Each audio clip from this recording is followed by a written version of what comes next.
तक का अध्ययन कर लिया था। पृथ्वीराज द्वितीय ने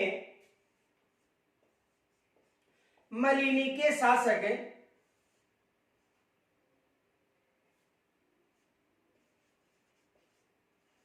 खुसरो शाह मलिक के साथ युद्ध किया था और इस युद्ध में पृथ्वीराज द्वितीय विजय रहे थे।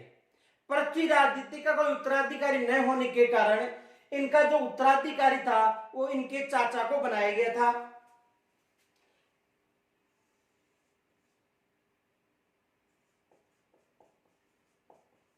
सोमेश्वर चौहान को उत्तराधिकारी।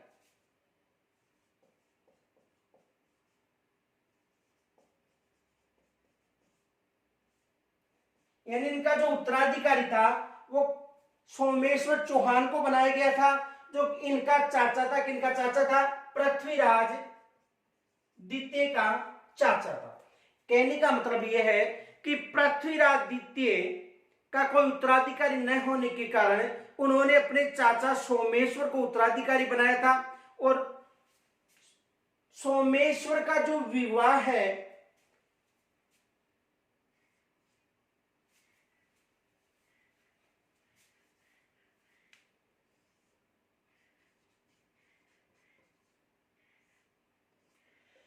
कलचूरी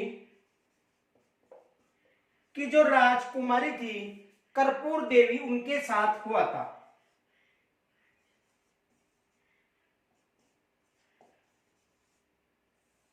यानी सोमेश्वर चौहान का जो विवाह था कलचूरी की जो राजकुमारी थी कर्पूरी देवी उनके साथ हुआ था। कर्पूरी देवी के दो पुत्र थे।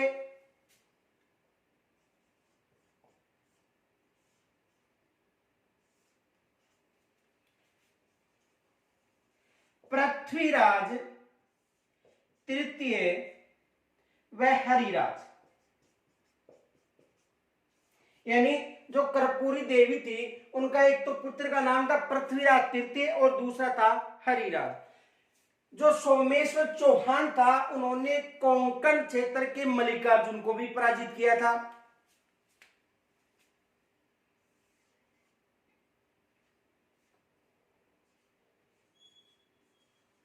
देखो युद्ध किया था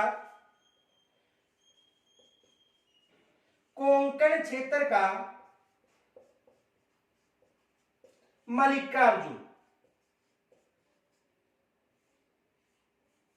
यानी जो सोमेश्वर चौहान था उन्होंने कोंकण क्षेत्र का जो मल्लिकार्जुन था उनके साथ युद्ध किया था।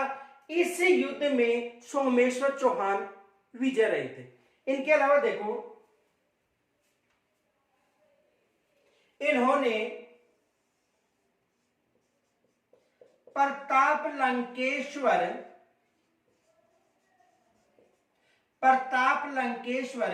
की उपाधि धारण की थी।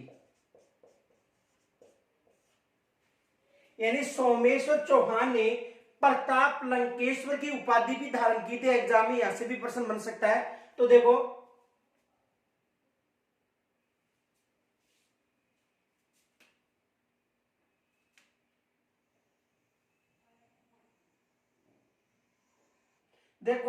सोमेश्वर चौहान का जो विवाह था कलचूरी की राजकुमारी कपूर देवी के साथ हुआ था। इनके दो पुत्र थे पृथ्वीराज तृतीय और हरिराज, और इन्होंने प्रताप लंकेश्वर की उपाधि धारण की थी। और कोंकण क्षेत्र का जो शासक था मल्लिकार्जुन उनके साथ भी इन्होंने युद्ध किया था। इनके अलावा देखो इनके पिता की मृत्यु के बाद इन्होंने कुछ समय कुमारपाल के दरबार में व्यतीत किया था। आना जी के साथ जो युद्ध हुआ था उस युद्ध में देखो कुमारपाल ने विजय प्राप्त की थी, लेकिन वहां पर इन्होंने कुछ समय व्यतीत किया था कुमारपाल के दरबार में कुछ समय रहे थे। कुछ समय रहे थे यानी पिता की मृत्यु के बाद जो सोमेश्वर चौहान था वो कुमारपाल के दरबार में कुछ समय जीवन व्यतीत किया था। इनका विवाह कलचूरी की राजकुमारी के साथ हुआ था। इन्होंने प्रताप लंकेश्वर की उपाधि धारण की थी। कोंकण का जो शासक था मल्लिकार्जुन, उनको भी पराजित किया था। इनके अलावा देखो, इन्होंने अपने पिताजी यानी जो अरुणराज था उनके नाम पर एक नगर की स्थापना भी की थी। तो इन्होंने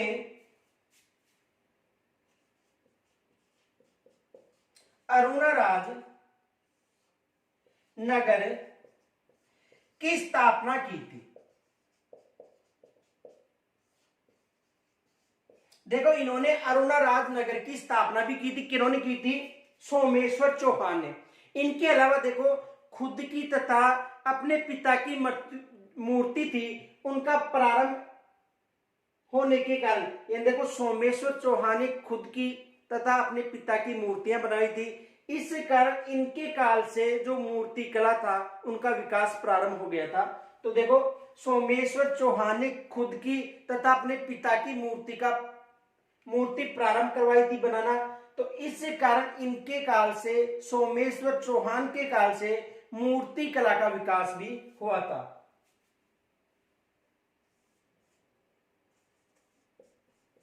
मूर्ति कला का विकास आरंभ, यानी इनके काल से, जो सोमेश्वर चौहान थे, इनके काल से मूर्ति कला प्रारंभ मानी जाती है। और जो सोमेश्वर चौहान था, उनका जो युद्ध था भीमदेव द्वितीय, जो गुजरात का शासक था, उनके साथ हुआ था।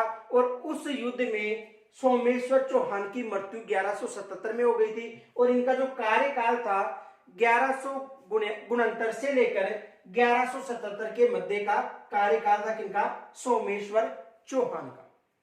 तो यहां तक स्क्रीनशॉट लो, उसके बाद इसकी डिटेल